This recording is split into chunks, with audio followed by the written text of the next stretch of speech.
Shalom! Tudo bem, igreja? Você tá bem? Estão vivos? Você pode dar um glória a Deus bem forte? Amém! Nosso Deus é maravilhoso. Amém? Muito boa noite a todos, aos que estão nos visitando porventura. Sejam todos muito bem-vindos. E quem está nos acompanhando do conforto do seu sofá, também não cochile não. Assista até o final. Através do YouTube e através do Instagram. Graças a Deus por mais um dia. Graças a Deus por mais um culto. Aprove o Senhor estarmos aqui mais uma vez. Amém? Glória a Deus. Abram suas Bíblias. Lá no livro de 1 Reis. Vou pedir a você que está aqui nessa noite. Se você vê algum abençoado ou alguma abençoada cochilando, você não precisa falar nada. Você vai dar só um beliscão. E se ele ou ela questionar, você fala: eu só estou cumprindo ordens. E a Bíblia diz que aquele que obedece não comete erro e não é passivo de pecado. Não é assim? Então, dá uma nele bem suave. Que nós viemos aqui ajustar as pedras, não foi isso? As pedras bem encaixadas. Você fica com essa cara me olhando por quê? Hein? Atrás da mãe de Jéssica. Baixou a cabeça ali. Primeira Reis 17, 8. Deixa eu ver quem está aqui. Pronto. Deus vai falar com você esta noite. Amém? Quero aproveitar também e fazer menção Pastor Daniel e sua digníssima, amada esposa das antigas, serva de Deus também, mulher de Deus. Pastorei um ministério ali, Madre de Deus. Quando eu era camelô, eu já fui muito bem sucedido ali em Madre de Deus, sabia? Era o lugar que mais eu vendia brechó. Eu tinha clientes ali maravilhosas, a ponto de eu não me preocupava com comida naquela cidade. E eu lotava aquela sacola. Quem já viu os mascates? Aqueles que vendem cama, mesa, banho, panela. Eu era um desses abençoados. E ali era muito bom, porque ali circulava muito dinheiro. Então o povo gastava legal. Eu nunca entrei em uma casa para não vender uns 5, 6 lençóis. Coxa, toalhas, tempo bom. Eu vejo um monte de marmanjo hoje, dizendo: estou aguardando Deus abrir uma porta, uma oportunidade. Existe uma coisa chamada mercado. Lá vende uma coisa chamada água. Todo mundo bebe água. Se você encontrar o lugar certo, dá para vender muita água.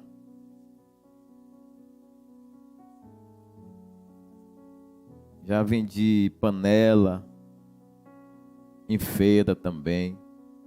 Panela de alumínio.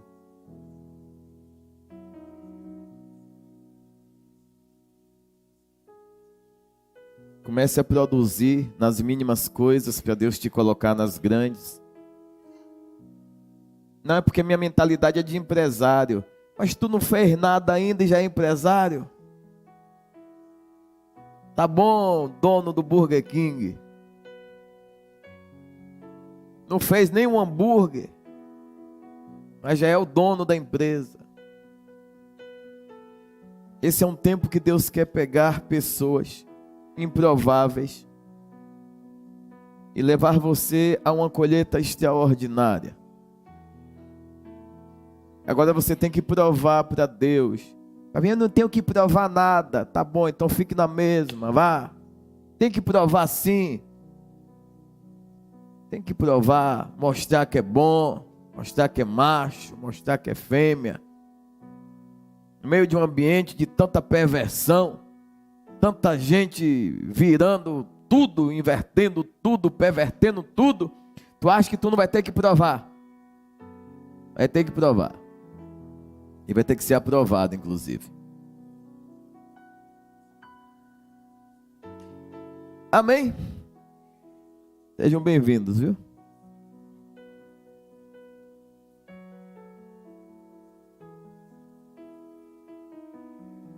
Dezesseis, 17:8. Então veio a ele a palavra do Senhor dizendo: levanta-te e vai a Sarepta, que é de Sidom, e habita ali. E eis que eu ordenei ali uma mulher viúva que te sustente. Então ele se levantou e se foi a Sarepta. E chegando à porta da cidade, eis que estava ali uma mulher viúva apanhando lenha. E ele a chamou e lhe disse: traze-me, peço-te numa vasilha um pouco de água que beba. E indo ela buscá-la, ele a chamou e lhe disse: traze-me também agora um bocado de pão na tua mão. Porém ela disse: vive o Senhor teu Deus, que nem um bolo tenho, senão somente um punhado de farinha numa panela e um pouco de azeite numa botija. E vês aqui, eu apanhei 2 cavacos e vou prepará-lo para mim e para o meu filho, para que o comamos e morramos. E Elias lhe disse: não temas, vai e faze conforme a tua palavra, porém faze disso primeiro para mim um bolo pequeno e traze-mo para fora. Depois fará para ti e para teu filho, porque assim diz o Senhor, Deus de Israel: a farinha da panela não se acabará, e o azeite da botija não faltará, até o dia em que o Senhor dê chuva sobre a terra. E foi ela e fez conforme a palavra de Elias. E assim comeu ela e ele e a sua casa muitos dias. Da panela a farinha não se acabou, e da botija o azeite não faltou, conforme a palavra do Senhor que falara por intermédio do ministério de Elias. Vamos ao 23. E Elias tomou o menino e o trouxe do quarto à casa e o deu à sua mãe e disse-lhe Elias: vês aí, o seu filho vive. Então a mulher disse a Elias: nisto conheço agora que tu és homem de Deus, e que a palavra do Senhor na tua boca é. Nisto conheço que tu és um homem de Deus, e a palavra do Senhor na tua boca é.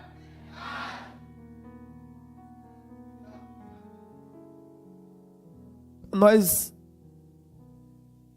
nos maravilharmos desse banquete com um pão, um pequeno pedaço de pão. Vamos ao livro de Levítico 2, do 1 ao 3º.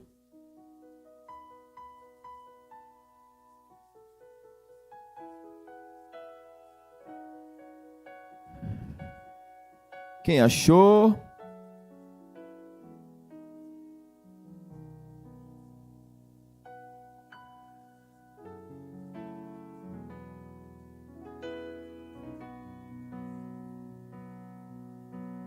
Levítico 2, do 1 ao 3º, foi o que eu falei.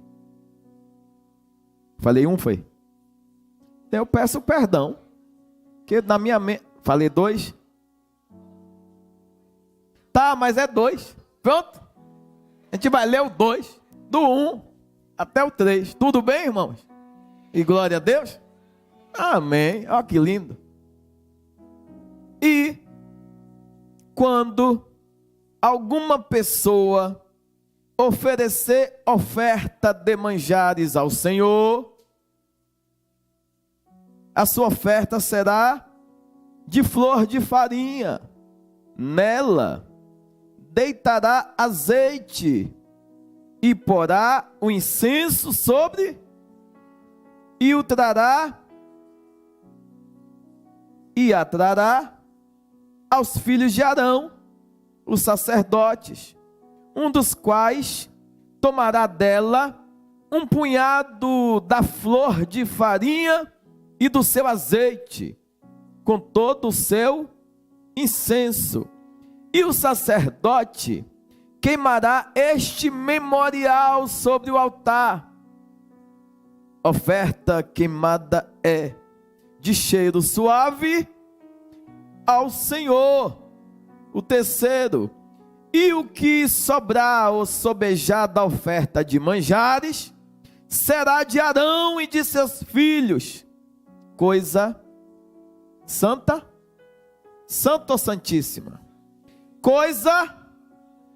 Coisa santíssima é, de ofertas queimadas ao Senhor. Vamos orar. Deus, essa é a tua palavra. Nós somos teus servos, completamente dependentes de ti, do teu favor, da tua misericórdia, da tua graça, da tua unção. Ai de nós, Senhor. Leve-nos ao entendimento, ao mergulhar profundo nessa palavra, que produza vida, transformação, endireitamento. Manifesta-te, Senhor. Exalta-te, ó Deus, e daremos glórias a ti, porque somente o Senhor é digno de toda honra e toda glória. Que eu diminua, que o Senhor cresça, que eu suma, que o Senhor apareça.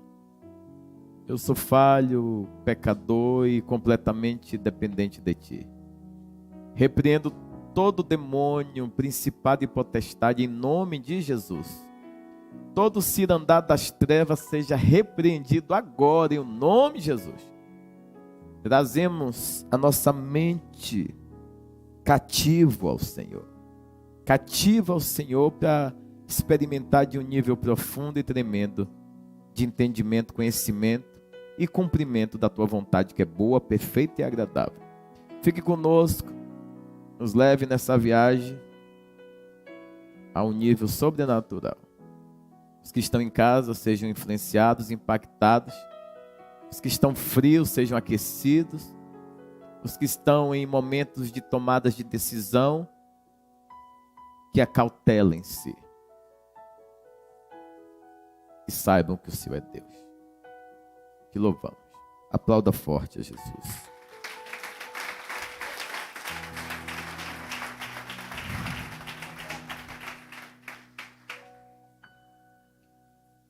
Falar de Elias é sempre bom. É bom para o pregador, é bom para os ouvintes, porque quando se fala de homem reto, homem íntegro, homem idôneo e homem cumpridor, destemido, Elias é uma personalidade celestial que anda pela terra.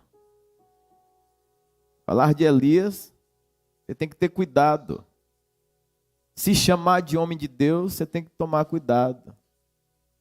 Se chamar de servo de Deus, quando você começa a ler a história de Elias, você tem que tomar cuidado. Esse homem, ele tinha um nível de intimidade e particularidade com Deus incrível, tremendo. Lógico que isso não veio automático, né? Busca, intensidade, dedicação, empenho, afinco e N outros atributos que são necessários para que você venha viver uma vida extraordinária em Deus e com Deus. O que nós acabamos de ler trata-se de um feito histórico maravilhoso. Há uma decadência em Israel. Há uma decadência, há uma mistura de adoração, os altares todos derribados, todos no chão. Ninguém adorava mais a Deus, porque tem um novo rei em Israel, o nome desse rei é Acabe. E ele vai reinar ali por volta de 22 anos em Israel, através de Samaria. E ele vai ser um dos piores reis que já passou na terra. Ele vai ser uma pessoa que ele, acerca de adoração a deuses estranhos, ele quebrou o recorde. Ele bateu o recorde. Ele sobrepujou aqueles que exerceram seu reinado dentro de maldade, dentro de destruição. Ele fez muito mais.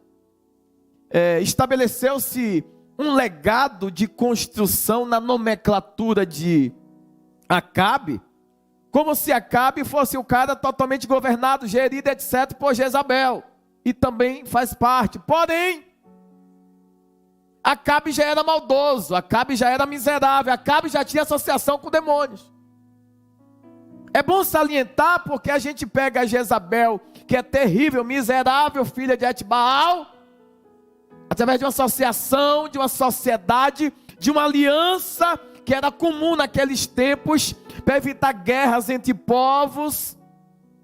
Então, faziam-se alianças, estabeleciam-se esses decretos de junção. E olha com quem esse ordinário vai se juntar. Só que ele já era adepto de adoração a deuses. Ele já era adepto, ele já estava fazendo muita coisa. Não pense que a maldade nasce da noite para o dia. Não pense que hoje alguém que era bondoso acordou maldoso e fez as maiores e piores atrocidades. Não é assim que funciona. As pessoas cultivam desejos, intenções, não tem coragem de trazer a público, não tem atitude para revelar de verdade quem é por dentro. E o diabo vai ficando sentado e aguardando a oportunidade certa para cirandar e criar uma estratégia de destruição. Geralmente a maioria das estratégias de destruição do inferno é para envergonhar o evangelho, é para envergonhar o céu, é para tirar a credibilidade bíblica, cristocêntrica e dizer que não vale a pena servir a Deus. Daí sempre Deus protegeu a sua palavra, sempre Deus protegeu aquilo que são seus mandamentos, levantando, guardando, escondendo algum tipo de homem ou mulher de Deus, para manifestar glória em um tempo específico. Deus sempre guardou os seus, Deus sempre protegeu os seus, independente do caos, independente da miséria, independente de tudo que suceda no mercado, no mundo, Deus tem os dele guardado. E Deus tem solução também, tem resposta. E Deus, além de ser fiel, Ele não muda. Você muda hoje, amanhã, depois, Deus não. Diz eu, o Senhor, teu Deus, não mudo. Essa mudança aqui, que muita gente faz confusão, diz assim, não, mas Deus mudou. Entenda a expressão que Ele quer transmitir para você. No tocante à promessa, eu cumpro. No tocante à transformação, eu cumpro. No tocante a gerar vida, eu cumpro. Agora, no tocante ao seu arrependimento, eu mudo. E por que eu fiz essa entrada suave? Para você compreender, porque lendo a Bíblia, você vai ver Deus mudando em alguns momentos. Ele muda decreto, Ele muda sentença. Como é que Ele não muda? Depende. Quem está fazendo Ele mudar? O coração, o aroma, a oferta, o sacrifício, sempre fez Deus se colocar de pé no seu trono, meu irmão. Glórias a Ti. Ele fala, eu, o Senhor, teu Deus, não mudo. É aliança eterna, fidedigna, com o princípio bíblico. Se você se arrepender, Ele volta. Se você perseverar, Ele atende. Observe quando a terra estava em caos. E o povo questionou, cadê o Deus dos nossos pais? Cadê o Deus, as histórias que se contavam, que o nosso Deus é poderoso, é longânimo. Hoje o que nós temos é miséria, é fome, é vergonha, é escassez. Deus mudou. Aí Deus diz assim, eu ouvi a tua oração. Eu ouvi a tua voz. Eu recolhi as suas lágrimas. Não é questão de mudança. É questão de deixar você viver a sua vida da forma que você quer. Agora, quando você volta para mim, eu volto para ti. Volta para mim, Israel, e eu voltar-me-ei para vós outros. Volta a celebrar, volta a edificar, volta a purificar, para ver se eu não me levanto do meu trono e faço as mesmas ou até maiores coisas no tocante à mudança, prodígio e maravilha na vida de vocês. Uau! Então, Elias é um desses caras, tem moral no céu. Ele é um dos raros homens que olha para um outro homem e diz, segundo a minha palavra, não vai chover.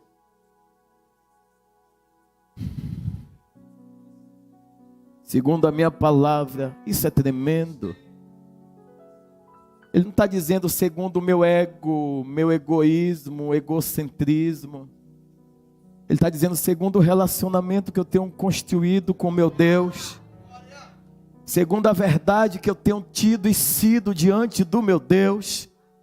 Segundo os sacrifícios no meio da guerra que eu tenho permanecido fiel diante e perante ao meu Deus, não vai chover. Imediatamente cessa a terra, o céu cessa. E a história nós sabemos, fica sem chover.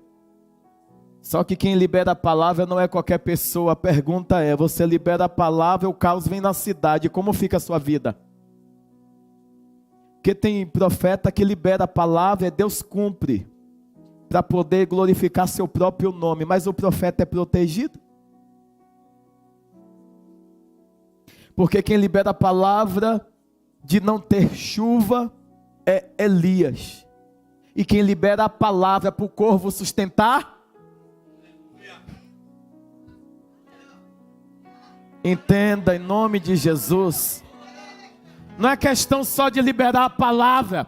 Porque quando você libera uma palavra que glorifica o nome de Deus, manifesta a glória de Deus, Deus vai e faz. Mas a pergunta é, até uma mula libera a palavra, uma pedra fala, tudo vai clamar. Mas e a proteção vai acontecer porque liberou a palavra de que forma? Segundo a minha vida, conduta, ética e moral com Deus, eu alcanço não somente o cumprimento do que eu expressei, eu recebo garantia de proteção, porque o que eu expressei não foi para eu aparecer e alguém achar que eu sou alguma coisa, foi para eu sumir, Deus ser glorificado e a glória dele ser manifesta na terra. Então eu vou correr, porque comigo o tempo voa. Eu tenho tanto para falar com vocês. Então Elias, ele libera a palavra. Só que ele libera uma palavra que Deus se agrada. Diga, por quê? Porque tem um miserável por nome de Acabe. E ele casa com a serpentina. Ele casa com um filhote de Satanás, Satangoa. E maldade é com maldade, né? Que você acha que é só um acordo. Não é um acordo para paz, é um acordo para impulsionar as maldades infernais. Então tome cuidado com os tipos de acordos. Às vezes você está fazendo determinadas associações achando que aquilo vai trazer paz, e aquilo está desagradando a Deus, e Deus vai fazer vir uma seca. Resumindo, a seca vem. Ele libera a palavra, a seca vem. E Deus fala, agora, já que tu liberou a palavra, vai para um lugar no Oriente, ali no ribeiro de Querite. E eis que eu já ordenei os corvos para que te sustente. E uma coisa difícil você fez. Você liberou sequidão na terra. Só que para você, com a vida que você tem, eu já ordenei aos corvos para te dar a refeição 2 vezes. Você vai ter carne e você vai ter água. E aqui eu tenho uma breve análise do zelo extremo de Deus, da proteção extrema de Deus. Faltou água para todo mundo e a gente diz, não, a seca vem e vai pegar todo mundo, o que é e o que não é, menos Elias. Ele promove a seca, só que dentro do coração dele, não é para ele aparecer, é para começar um tempo de endireitar as veredas naquela nação. Uma nação que foi criada, foi amada, foi desejada, foi protegida por Deus. E sempre se perverteu, sempre se enveredou para as asneiras, erguendo postes ídolos, estabelecendo altares de consagrações a deuses pagãos. E Deus sempre aguardando esse povo voltar-se para Ele. Não muda nada da gente. Se fala muito das quedas de Israel. Mas quantas vezes você e eu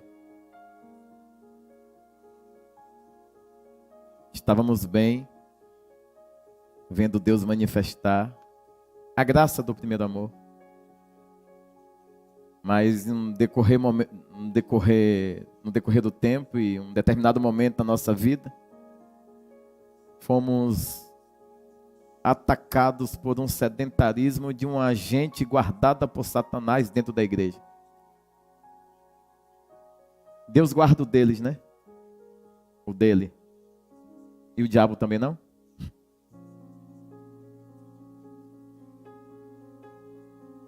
Deus guardou 7.000. Na matemática do céu é muito simples. No mínimo, dentro das igrejas, o diabo guardou 1/3 disso. 1/3 disso. São agentes infernais. Que não tem cara de diabo. Não tem cara de cão. Mas o inferno em algum momento vai apertar o botão do controle remoto. E pessoas que você já viu inclusive ministrar no altar, vai prevaricar. A chamada cristã, ela é um negócio. Deixa a gente um tanto quanto perplexo. Em alguns momentos, por que não falar perturbado? Tem vezes que a gente vai se deparar com algumas situações que a gente mesmo vai se assustar. E com a gente mesmo. Quer saber? Pense no ápice do culto. Aquele culto que você teve as maiores, melhores e mais profundas experiências com Deus. E no dia seguinte você se deparou com você mesmo pecando. E você não teve nem coragem de chegar perto de Deus e falar: eu transformei aquele momento sublime de ontem nessa porcaria. Isso é válido para apóstolo, bispo, profeta, levita, membro, todo mundo. Por isso que a Bíblia diz que aquele que está de pé, vigie e cuide, para que não caia. Eu quero agora dar ênfase à mensagem. Eu tenho um tema: morte para mim, vida para Deus. Morte para mim, vida para Deus.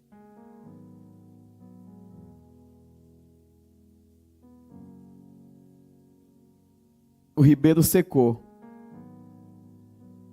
porque todo juízo de Deus tem um tempo. E para o profeta também não achar, né? E vai ter a gratuidade da água e da carne o tempo todo. A tua busca que você teve hoje vai gerar mecanismo de subsistência em níveis específicos. Mas não te tira da responsabilidade de continuar erguendo o altar da adoração amanhã. Não te tira da responsabilidade de amanhã você produzir muito mais do que você produziu hoje.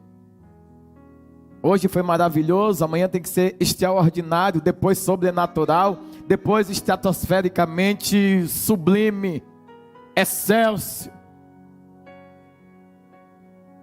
arrebatador. São os níveis básicos que Deus está requerendo da gente, de nós nesses dias. Acabou a água, o ribeiro secou. Não que o céu tenha um limite de abastecimento. É porque até o profeta, sendo um grande homem de Deus, ele tem que ter limite, tem que saber que quem manda é Deus. É muito bom, né? De manhã e de tarde um corvo vir trazer um rodízio de picanha. A nação toda padecendo com fome e com sede. Porque acabou a água, acabou a comida. Amém? Você pensou que foi só a água? Acabou a água. Imagina aquele povo sem tomar banho. Em dar uma refrescada. Imagina. Historiadores contam que existiam alguns perfumistas que desenvolviam perfumes só para eliminar o desagradar. Não era para deixar ninguém cheiroso. Era só para tirar a nhaca, no português dos nossos dias. Alguém já viu aqueles oásis que alguém que está com muita sede, ele é levado a um efeito de mal súbito. Ele é arrebatado, ele está vendo um oásis e lá tem um monte de gente abanando, né? Alguém já viu isso? Aí o cara quer chegar ali para beber água e receber desse frio. Você sabe por que tinha isso? Eu achava que era para dar moral àquela pessoa. Não é? É porque ninguém aguentava ficar perto. É sério? Esse abanar era por isso, ó. Para ver se aliviava. Pode ver, isso é sério. Historicamente falando, era isso que acontecia. E aí está o cara lá afogado, você está achando que ele está recebendo... Nem ele aguenta o... O nosso problema é que a gente aguenta demais o nosso mau odor. E quando alguém vem abanar, lhe incomoda. Ele já está entranhado na sua carne. Tem muita gente que para produzir arrependimento, tudo vira uma palavra, já reparou? Tem muita gente que para produzir arrependimento, Deus tem que descer. E Deus não vai descer, porque Deus só desce naquele dia que Ele vem, quando a trombeta tocar. Ele vai usar ferramentas que têm similaridade, peculiaridade e particularidade com a sua. Gente que tem característica dura, como você é duro. Arrogante, como você é arrogante. Bruto, como você é bruto. Eguinha pocotó, como você é. Sabe? A sandália é de acordo com o que você tem propriedade adquirida. Por isso que você, quando alguém lhe confronta, você cria choque. Porque você está se vendo na sua frente. E como nós temos uma certa hegemonia de liderança adquirida ali no jardim, quando o Senhor fala dominai sobre tudo, você não vai aceitar um outro macho querendo lhe impor e determinar que você tem que mudar. Por quê? Porque você é leão, a nossa característica é essa. Por isso que o homem, quando a mulher quer dar um ensinado ou uma lição apropriada nele, ele fala, oh, psh, psh, quem manda aqui? Tá bom, leão. Por isso que o homem quer que a mulher seja aquela que abana.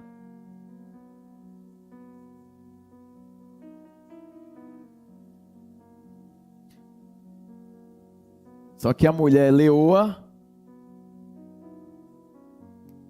faz assim, ó. Vai ter que se purificar.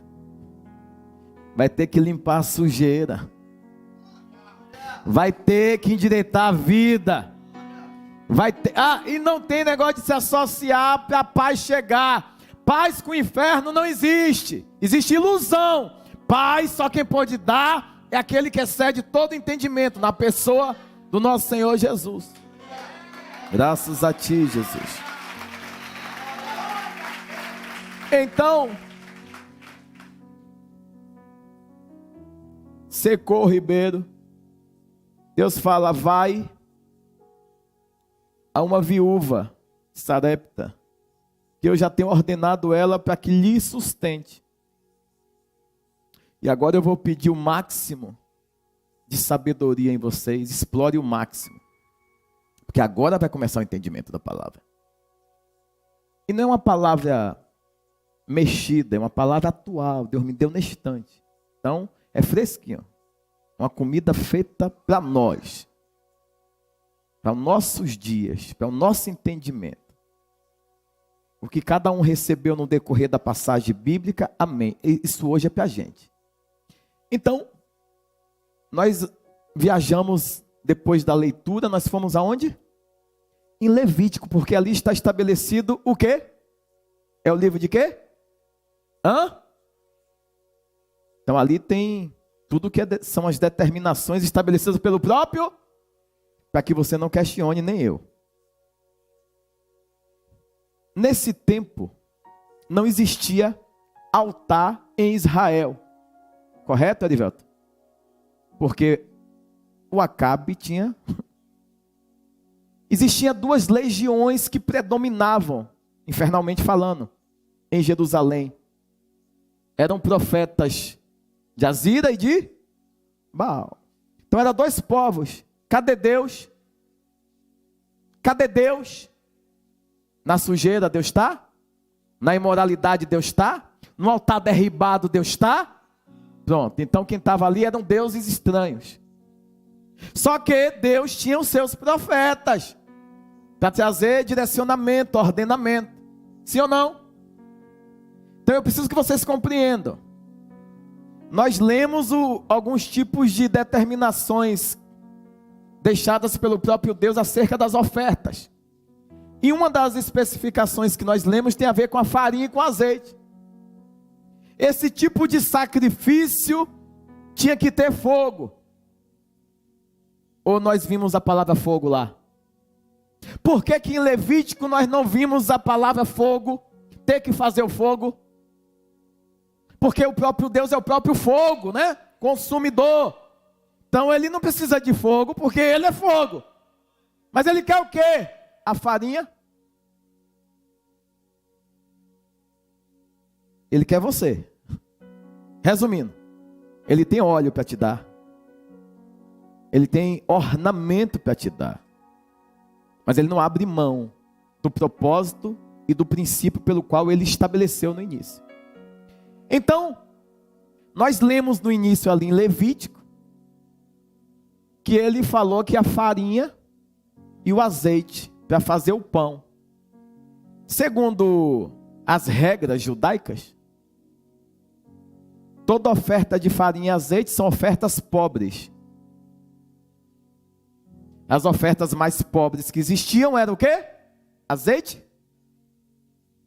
E o sacerdote pegava ainda com o dedo aberto.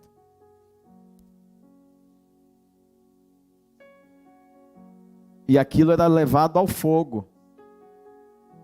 E quem acendia o fogo? E o fogo arderá continuamente no altar, não se apagará. Não se apaga por quê? Porque tem um Deus. O do meio ali sempre estava aceso, porque era a responsabilidade de Deus, sim ou não? Só que Israel está caído. Tem altar? Então não tem fogo. E quando não tem fogo, você vai ter que fazer com as suas mãos. Então aquela mulher, ela diz assim, ó, preste atenção, pelo amor de Deus. Aquela mulher diz assim, ó, quando ele chega na cidade, ele vai até ela e diz assim, moça, me dá um copo com água. Quebrar o gelo, né? Porque ele veio de um lugar que secou. Secou o quê? O ribeiro. Então ele vai pedir a primeira coisa, que ele está em necessidade. O que é que ele está em necessidade? Para depois pedir as duas coisas que a mulher está em necessidade. Porque não tem como você fazer fogo sem estar preenchido da... E a água representa? É porque o povo não entendeu. A água representa o quê, irmãos? Do seu interior fluirão rios de águas vivas. E vai abastecer sua casa, a cidade, o estado, a nação, desse rio de água viva, que vem do altar, o ribeiro, entra em você, e através de você impacta, revoluciona, ressignifica. Um dos motivos pelo qual Deus te chamou, te trouxe e te plantou nesse lugar, é para você ressignificar, dentro de um entendimento lógico e um equilíbrio racional. Produzir eficiência, sem se corromper, sem achar que é, mas sabendo que tem. Oh. Sem achar que é, mas sabendo que tem. Por quê? Eu bebi água. E não tinha na cidade, mas no ribeiro tinha. Não tinha na nação, mas no ribeiro tinha. Então ele chega na cidade e vai procurar água, renovar o estoque, para depois produzir eficiência. Renova o estoque para depois produzir eficiência. Não tem como você produzir eficiência sem estar cheio. Não tem como você produzir no meio de uma sociedade caótica, transformação, sem você estar totalmente convicto, preenchido, transbordante daquilo que convenceu, converteu e levou você a prevalecer nesses dias. Tem uma senhora dormindo ali, eu não vi ninguém beliscando. Então, quando ela vai pegar a água, ele fala: moça, aproveitando,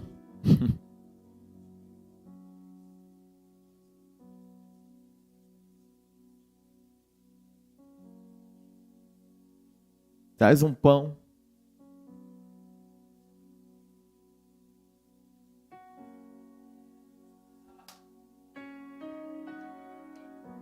Traz um pão para mim.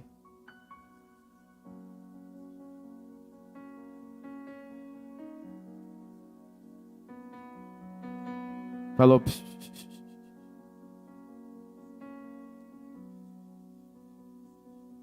Eu tenho água jorrando de mim, moço. Mas a minha esperança já não existe. Inclusive eu só tenho um pouco de farinha e um pouco de azeite. E aqui eu preciso que, pelo amor de Deus, vocês entendam e pulsem de regozijo. Eu estou aqui com 2 cavacos na mão, moça. Eu estou aqui com 2 pedaços de lenha. Porque há 22 anos a gente não vê um altar da adoração aqui. E aí, toda vez que eu quero chamar a atenção de Deus, é eu que tenho que fazer o fogo.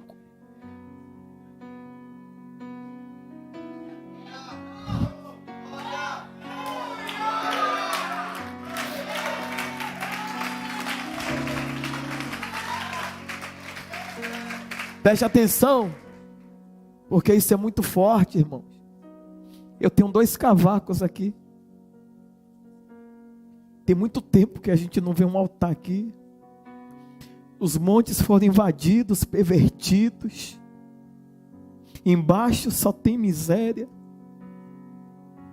Prevaricou, descreditou o valor. Nem as histórias da grandiosidade do nosso Deus se conta mais, para que a gente tenha esperança. Mas se não tinha água na cidade, como aquela mulher teve água, irmão? É porque ela teve responsabilidade de manter o altar particular. Está tudo um caos, está tudo uma desordem, mas o meu altar está intacto. A minha vida está alinhada. O meu propósito continua intacto, perfeito.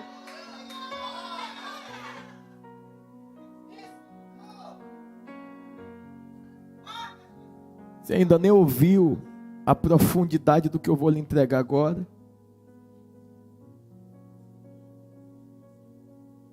Quem tinha a responsabilidade de receber a farinha e o azeite é do sacerdote. E era uma coisa santíssima, não era nem santa. Nós lemos, não foi isso que nós lemos, irmãos? Coisa santíssima. Ela fala: eu tenho 2 cavacos, 2 pedaços de lenha. Eu vou fazer um fogo.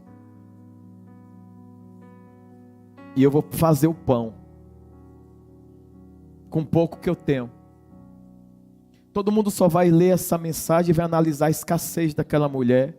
Deus me levou a entender que aquela mulher tocou o coração de Deus. Porque Deus, ele não fala para Elias ir alimentar aquela mulher. Deus fala: eu tenho uma viúva que manteve o altar intacto. E ela vai sustentar você. Você tem que compreender isso, pelo amor de Deus, porque em cima do que nós lemos, o que sobrava da oferta era dos filhos de Arão. Então ele está dizendo, tem comida lá na casa daquela mulher. Ela está com o emocional abatido, ela está desestruturada, porque tem um momento que você está em um lugar só você defendendo, só você lutando, só você guerreando, e isso bate um desespero, isso bate uma tristeza. Até nesse tempo Deus manda o socorro. Ele não manda qualquer um, Ele manda aquele que fechou os céus. Ele manda Elias na casa daquela mulher. Mas a tua serva não tem nada, só um pouquinho. Inclusive, eu vou fazer o último sacrifício. Eu só tenho lenha para o último altar.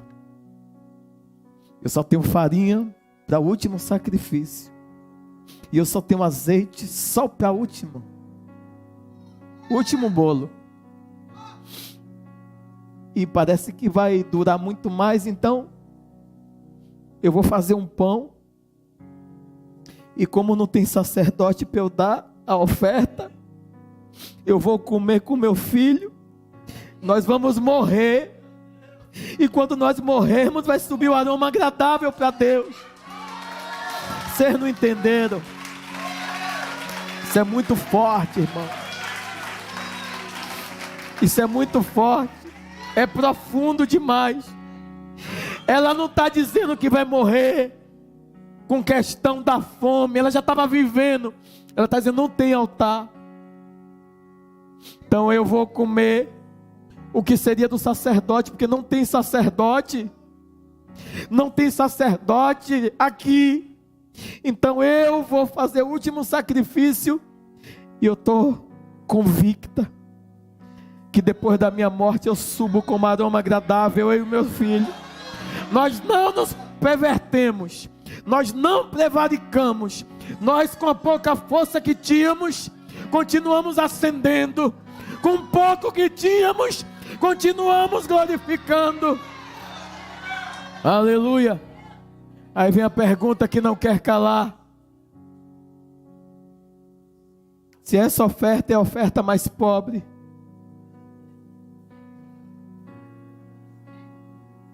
o que é que essa mulher estava comendo? Se ela não podia tocar nessa oferta que não cabia a ela, é do altar, e você achou que Deus só estava sustentando Elias? Deus também estava sustentando ela, porque ela tinha uma oferta dentro de casa, e ela não comeu, ela não usou, ela não fez o que muitos fariam. Eu peguei porque Deus viu a minha necessidade. Eu não toco, porque não me pertence. Eu não faço, porque não é um direito meu. Deus mandou um profeta que teve ação sacerdotal e falou assim: ei, faça um pão pequeno para mim. Faça um pão pequeno para mim. Primeiro para mim. O que é que ele está dizendo? Há uma lei. Por mais que eu quisesse te ajudar sem tocar no seu pão, não tem como você viver a promessa sem cumprir o que está na lei. Então você vai ter que fazer para mim, porque eu represento a pessoa sacerdotal do céu aqui. Você queimou muito tempo sozinha com seu filho, só que Deus se alegrou com isso e agora mandou vir aqui. Então você vai fazer esse pão, eu vou ser o altar, eu vou consumir, e isso vai subir como aroma agradável. O aroma da pobreza, da escassez, mas da verdade, da virtude e da prudência. Aí, muita gente não vai entender, Porque aquele homem vai comer o pão daquela mulher. E se você olhar como o pão, você não vai entender o mistério. Aquela mulher está cumprindo o que está na lei, e aquele homem está cumprindo o que chama a atenção de Deus. E por que ele pede o pão pequeno? Se você der um glória a Deus forte, quando eu terminar, eu vou contar. Por que ele não pede o pão grande ou tudo que tem? Ele pede um pão pequeno, porque só compete ao sacerdote uma pequena parte. Aleluia. Só compete a ele uma pequena parte.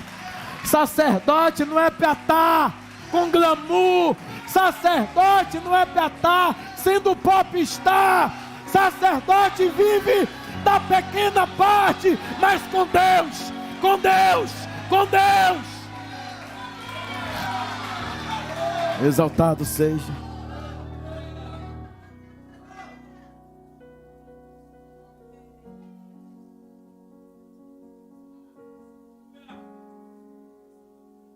Segunda palavra que nós lemos, e a verdade que nós acreditamos explícita nela, ele liberou uma palavra antes do pão, assim como ele liberou uma palavra antes da seca. Faz que eu vou comer, e certamente o azeite nunca mais acaba, e a farinha também nunca mais vai lhe faltar, até que tenha água. Até que tenha água. O problema da nação era a água, aos olhos humanos. Mas aos olhos de Deus, o problema da nação era altar. Faltava altar. Quando tem altar, pode ser um, pode ser pequeno, pode ser aquele na cidade. Não tem glamour, não tem grandeza, passa aperto, mas não perverte os princípios, não denigre a verdade bíblica. Passa por toda tempestade, maremoto, vendaval, mas permanece com um pouquinho de pão ali, aguardando o sacerdote do sacerdote tocar e se alegrar e responder.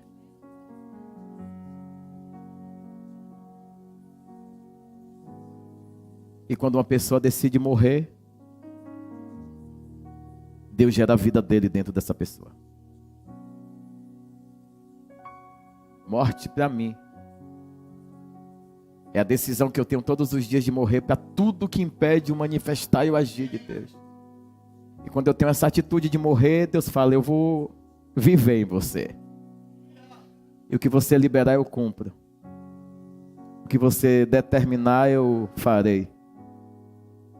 Tua palavra será a minha palavra. Tua voz será a minha voz. Tua mão será a minha mão. E eu fico muito perplexo com Deus. Que você vai ler a Bíblia de Gênesis e Apocalipse, e Ele é preocupado em não alterar nada. Então não vai nessa linha que Deus... Os tempos mudaram e Deus usa novas estratégias. Isso é mentira. Para isso, eu não mudo. Intacto é o que está na Bíblia. Perfeito é o que está na Bíblia. Será cumprido o que Ele estabeleceu, declarou e escreveu na santa palavra.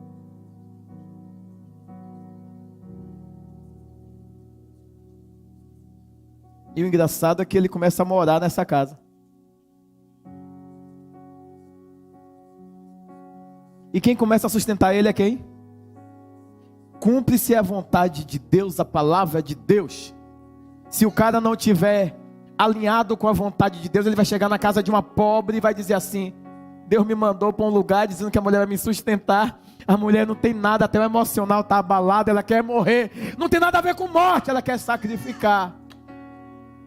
Moço, ei. Acha que o senhor queria água. Água eu tenho. Água da vida. Mas já que o senhor pediu pão, eu vou te falar. O pão que eu tenho é para o último sacrifício. Como não tem um sacerdote aqui, eu sei como está a minha vida, eu vou comer esse pão. E depois vamos morrer. Aí você fala, por quê? Quem toca no que não lhe pertence,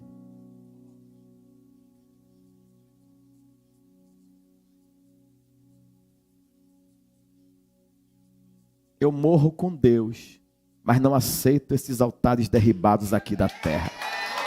É o que ela está falando, é o que ela está dizendo.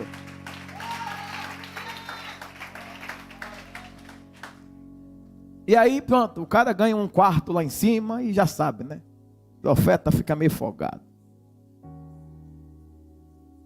E aí ele começa lá, estão lá, tudo bom? Aí a partir daí ele começa a ir para as linhas de confronto com Acabe e com Jezabel. Mas eu não quero adentrar mais na questão de Acabe e Jezabel. Um certo dia,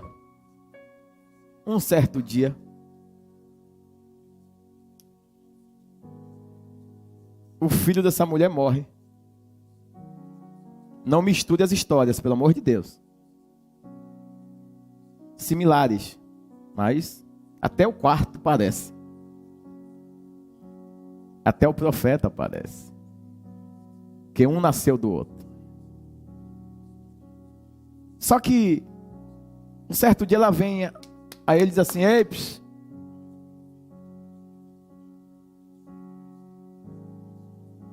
meu filho, tu veio aqui para quê? Para trazer caos para minha casa? Porque só restava eu e meu filho. Tu está em cima na laje, um quarto bom, mas meu filho morreu. E agora? Porque tudo que tinha eu fiz. Tudo que era para fazer e cumprir acerca da lei, do princípio sacerdotal, eu cumpri. Mas eu estou sendo acometida agora de uma consequência que eu não estou nem entendendo. Ele olha assim para ela e diz, pega o menino, leva para cima. Ele fala, Deus, eu me lasquei.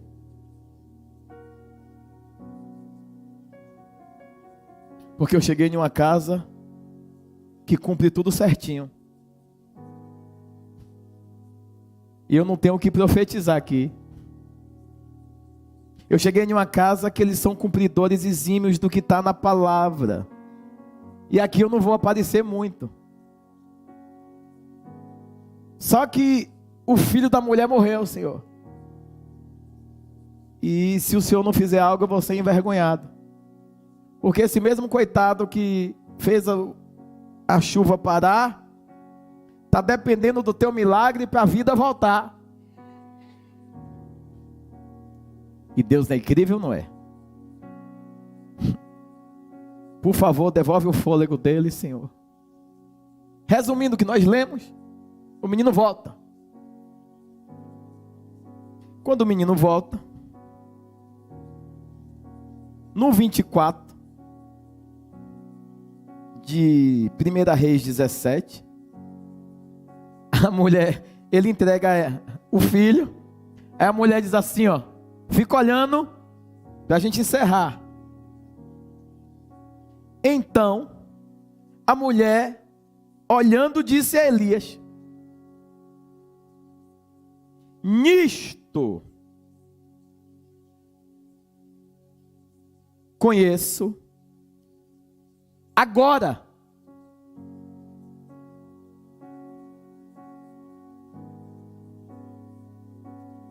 pare de aceitar qualquer tipo de gente se dizendo ser. A mulher fala, nisto conheço agora que tu és homem de Deus. Tudo bem. E que a palavra do Senhor na tua boca é. depois.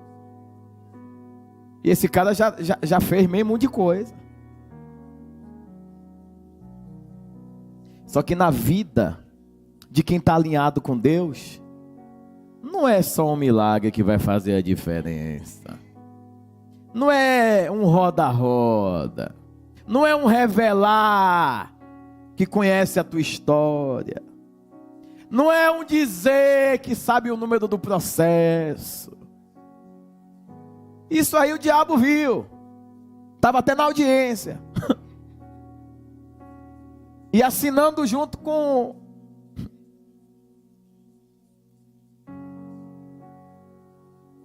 Ela está dizendo, peraí. Quem é obediente, a lei se cumpre automático. Perdão, Elias. Mas tudo que você fez aqui foi cumprindo o que já está escrito. Só que não estava escrito meu filho morrer. E depois que você chegou, meu filho morreu. Então chegou o momento de você me provar que você é homem de Deus. Hein?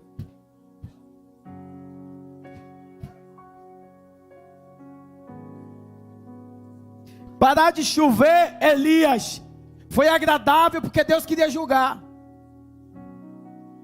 e corrigir a terra que estava debaixo de decadência. Só que na minha casa, mesmo a terra estando em decadência, eu sempre mantive o altar, Elias. Aliás, quando você chegou, eu estava fazendo o último sacrifício que sobrou da minha pobreza. E eu entreguei tudo para Deus, mas aí você chegou como resposta de Deus. Porque você não veio por conta própria, Elias. Deus falou, vai.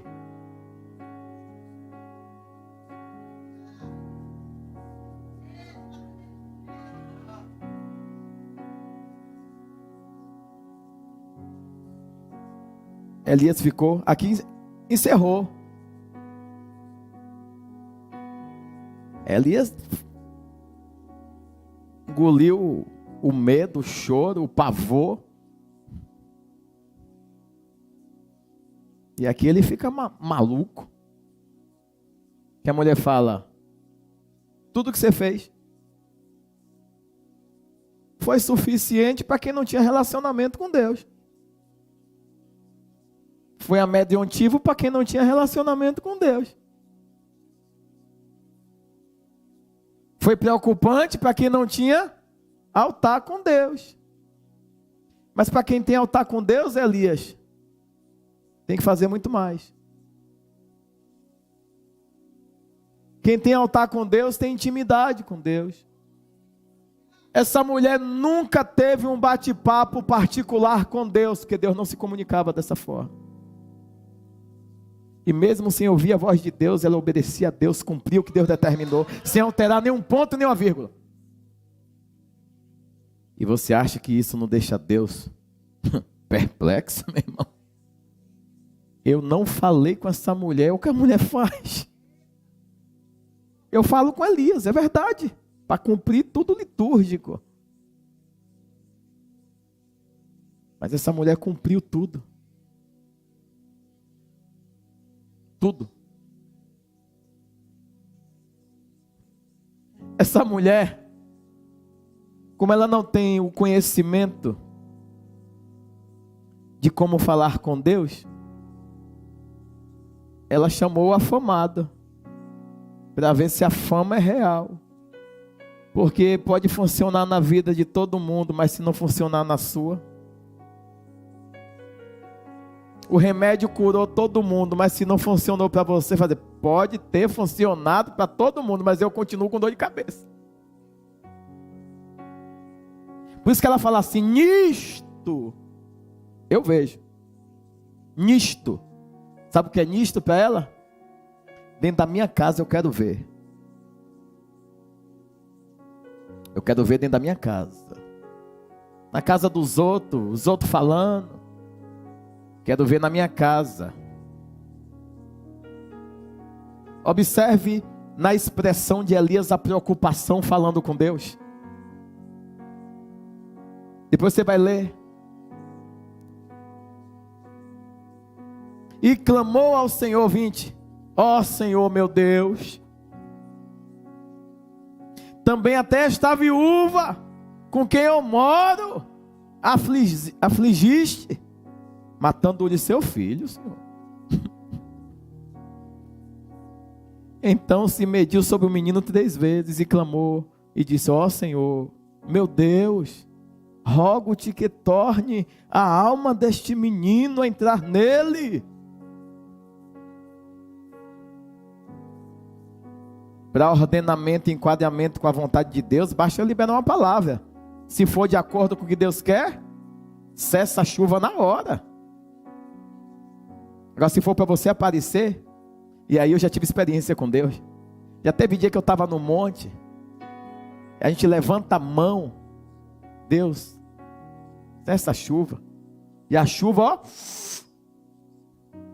Tem dia que eu já falo assim: Deus, cessa a chuva. Deus fala assim, ó. Me molhou todo. Caiu as gotas de mim, cada gota meio litro. Aí eu falei: não quer parar a chuva não, Senhor? Eu vou ficar aqui. Eu só não vou parar de te adorar. Aí eu já tive experiências tremendas, eu e Deus sozinho nas madrugadas no monte. E aí eu me encharcava e eu continuava adorando. Tudo bem, quem manda é o Senhor é Deus, me perdoe. Daqui a pouco vinha aquele ventão. Quando ele dizia: tá bom, já vi que você está arrependido. Secava minha roupa toda. Eu dizia: mas precisava me molhar, Senhor? Preciso cortar as suas arestas. Se não achar que é alguma coisa, seu mula, pedrinha, se encaixe corretamente com as outras pedras que eu vou apresentar. A verdadeira Shalom são pedras bem ajustadas. E eu descobri mais outra coisa. As pedras tinham que estar bem ajustadas, porque todo o sangue que derramava no altar não podia passar pelas frestazinhas da pedra. Só que essa pedra não era feita no local. Como é que mede com tanta exatidão? Não precisa ter exatidão. Tem que ter obediência. A obediência promove a manifestação do enquadramento. E coloca você no centro da vontade de Deus. É obediência. Sem obediência, se coloca de pé.